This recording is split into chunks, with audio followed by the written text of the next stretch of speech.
Nah, dalam semester ini atau dalam paruh kedua ini, kita akan lebih memfokuskan ya. Dan kita akan masuk ke sejarah gereja di Kalimantan ya. Nah, tetapi sejarah gereja di Kalimantan ini ya, mungkin pada beberapa pertemuan sebelum ujian akhir ya.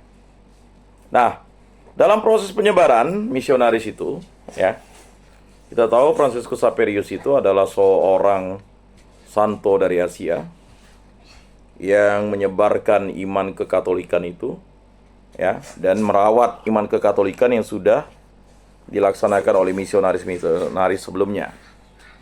Nah, misionaris-misionaris sebelumnya itu ya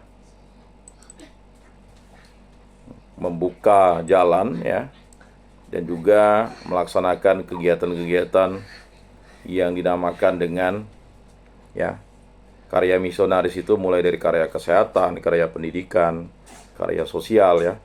Tetapi jelas kalau kita tahu karya kesehatan itu hanya untuk menyentuh awal dulu, mengobati penyakit-penyakit yang tidak bisa diobati oleh pengobatan tradisional atau pengobatan tradisi di daerah-daerah setempat. Kemudian adanya ya seperti pembagian obat cacing, obat malaria dan sebagainya ya. Nah, itu adalah proses dari bagaimana misionaris datang. Tetapi tetap harus disiapkan kader pemuritan. Harus ada misi-misi sekolah. Ya, misi kesehatan membuka rumah sakit, poliklinik ya, pelayanan-pelayanan terhadap ya yang menderita sakit, terutama misalnya penyakit-penyakit menular. Kemudian ada misi pendidikan untuk mendidik ya orang Katolik yang berada di Nusantara agar bisa menjadi misionaris selanjutnya. Makanya ada sekolah yang dibuka Panlit itu, membuka sekolah-sekolah ya, baik sekolah untuk guru ya. Jadi misinya adalah memberantas kebodohan, kemiskinan, peningkatan kesejahteraan. Kemudian ada karya-karya sosial yang lainnya, misalnya adalah ya pengembangan koperasi, ekonomi kerakyatan dan sebagainya. Nah, itu adalah program-program misi dari Gereja Katolik untuk bagaimana mencapai bonum commune, kesejahteraan umum bersama. Nah, itu harus kalian ya bangga dan bersyukur.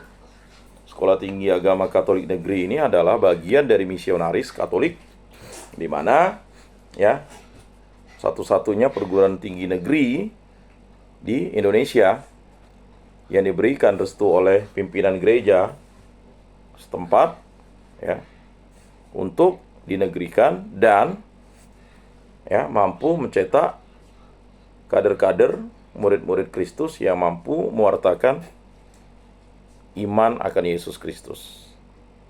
Nah, maka kita bersyukur. Nah, syukur itu kita laksanakan dengan aktif berkuliah. Tidak hanya aktif berkuliah, tapi mengembangkan beberapa hal.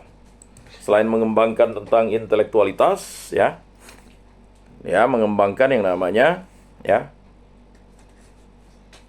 vokasi-vokasi atau literasi-literasi yang mampu untuk menjadikan kalian itu handal di tengah-tengah masyarakat yang plural.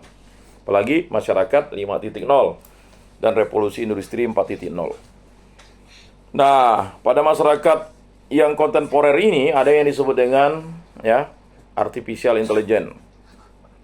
Bagaimana artificial intelligence itu bisa menggantikan ya, atau kecerdasan buatan itu mampu ya melakukan operasi-operasi atau kegiatan-kegiatan yang bisa menggantikan manusia ya.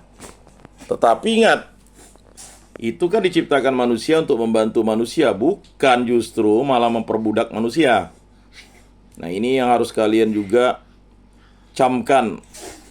Jadi jangan sampai kita diperbudak oleh handphone kita. Kita diperbudak oleh komputer. Kita diperbudak oleh ya berbagai macam sarana elektronik yang membuat kita menjadi ya pribadi yang justru tidak berkembang. Nah, Nah, saudara-saudari yang terkasih dalam Yesus Kristus, kita akan lebih pada paruh kedua ini atau pada pengembangan kita pada masa sekarang ini. Ya, kita melihat bagaimana pengembangan misionaris khususnya di Kalimantan Barat. Mengapa? Supaya nanti kita lebih terfokus, mampu menyusun makalah ilmiah kita untuk tugas akhir di sejarah gereja Indonesia ini. Nah, saudara-saudari yang terkasih, ya, bicara tentang sejarah gereja itu berarti kita mulai berbicara tentang refleksi kita tentang bagaimana pengembangan itu, ya. Nah, pada malam hari ini kita akan bicara tentang sejarah gereja Katolik di Kalimantan Barat khususnya dulu. Seperti permintaan dari siapa kemarin itu? Hadir enggak dia hari ini? Ya. Hadir enggak dia?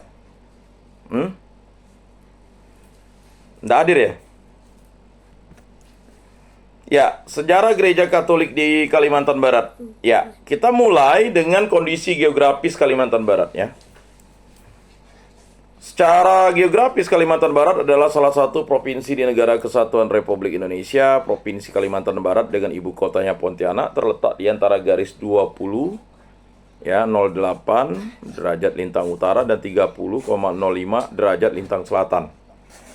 Serta di antara 1080 derajat bujur timur dan 1140,10 derajat bujur timur.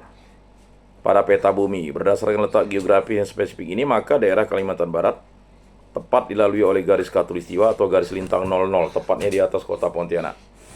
Makanya kita beruntung, ya, pada beberapa bulan ini, ya, ada 2 bulan di mana, ya, kalau kita berada di tepat di Tugu Khatulistiwa itu, siapa yang tidak pernah ke Tugu Khatulistiwa? Coba ngaku, ya, yang dari Sumatera Utara kali ya. Udah? Ya, atau ada yang dari Kalimantan Barat tidak pernah ke Tugu Khatulistiwa di Batu Layang sana? Coba, ada yang belum pernah? Ya. Jalan ke... Tidak ada. Semuanya sudah. Jadi jangan sampai sepok ya. Siapa yang tak pernah ke Tugu Khatulistiwa itu berarti belum sampai ke kota Pontianak. Ya. Nah, jalan-jalanlah sampai ke Batu Layang sana itu. Ya, nanti kan liburan tuh hari Kamis. Pas hari raya Waisak kalian pergi sana, ya. Mana yang dari Sumatera Utara itu 2 orang tuh? Si Hombing dengan si siapa tuh? Ada hadir? Minyak, Pak. Hah? Cari minyak? Minyak apa? Hadir, Pak. Oh, hadir. Wah, udah sehat ya? Udah sehat ya? Sudah, Pak. Sudah, ya. Pak. Udah pernah ke Tugu Khatulistiwa? Belum? Sudah, Pak. Udah pernah? Belum? Sudah, Pak. Sudah. Sudah ya? Sudah, Pak. Sudah pernah. Ya, puji Tuhan kalau begitu. Berarti sudah sahlah ke kota Pontianak. Udah pernah minum air Sungai Kapuas? Belum pernah berenang di situ ya? Udah juga? Belum pernah berenang di situ. Oh, belum pernah. Berenang, Pak. Ya, kalau belum pernah berenang, ya berenanglah kan begitu. Baik, wilayah Kalimantan Barat merupakan salah satu provinsi di Indonesia yang langsung berbatasan dengan negara tetangga, yaitu negara bagian Sarawak, Malaysia Timur. Posisi geografis ini menjadikan Kalimantan Barat merupakan salah satu provinsi di Indonesia yang secara resmi telah memiliki akses jalan darat masuk dan keluar dari negara asing seperti Malaysia dan Brunei Darussalam. Nah, di Kalimantan Barat ini ada 3 negara, ya, 5 provinsi Indonesia dan, ya, 2 negara bagian milik Malaysia, yang negara bagian, ya, Sarawak dan negara bagian Sabah. Kemudian 1 negara, ya, Brunei Darussalam. Hal ini terjadi karena antara Kalbar dengan Sarawak terbuka jalan darat antara negara yang bisa dilalui kendaraan umum via poros jalan antar negara Pontianak Entikong Kucing, Sarawak Malaysia sepanjang 400 km dan dapat ditempuh 6 sampai 8 jam perjalanan darat ya. Batas wilayah Provinsi Kalimantan Barat adalah sebelah utara Sarawak Malaysia, sebelah selatan dengan Laut Jawa, sebelah timur dengan Kalimantan Tengah dan Kalimantan Timur, dan sebelah barat dengan Laut Natuna dan Selat Karimata. Ada 4 kabupaten sebelah utara Kalimantan Barat yang berbatasan dengan negara jiran Malaysia, Sambas, Sanggau, Sintang, dan Kapuas Hulu. Ya. Jadi kalau di sebelah utara itu Sambas, Sanggau, Sintang, dan Kapuas Hulu. Sebenarnya ada 5. Ya. Sambas, Bengkayang, Sanggau, Sintang, dan Kapuas Hulu. Sebagian besar wilayah Kalimantan Barat merupakan daratan berdataran rendah dengan luas sekitar 140.807 km persegi atau 7,53% dari luas Indonesia atau 1,13 kali luas Pulau Jawa. Nah, itu luar biasa tuh. Ya. Jadi wilayah Kalimantan Barat itu luasnya itu 1,13 kali, artinya lebih besar 0,13 kali. Ya. Jadi kalau dibandingkan Pulau Jawa dengan tanah Kalimantan ya sampai bisa 5 kalinya Jawa ya. Sedangkan dengan Kalimantan Barat lebih luas Kalimantan Barat 1,13 kali. Wilayah ini membentang lurus dari utara ke selatan sepanjang lebih dari 600 km dan sekitar 850 km dari barat ke timur. Bagian lain adalah perairan di laut dengan puluhan pulau-pulau. Pulau yang besar adalah Pulau Karimata dan Pulau Maya. Baik. Nah, itu letak geografis.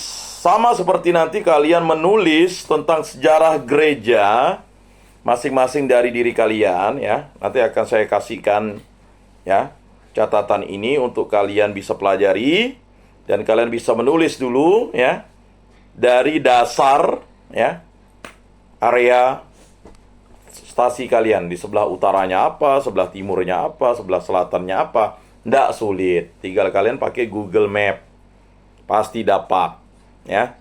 Kalau dulu sulit sekali harus cari atlas atau globe ya kan, bola dunia itu. Kalau sekarang mudah, tinggal kalian cari Google Map ya, misalnya paroki Santa Ana apa gitu, daerah apa ya kan, mudah, kalian bisa teropong dari Google Map. Baik ya.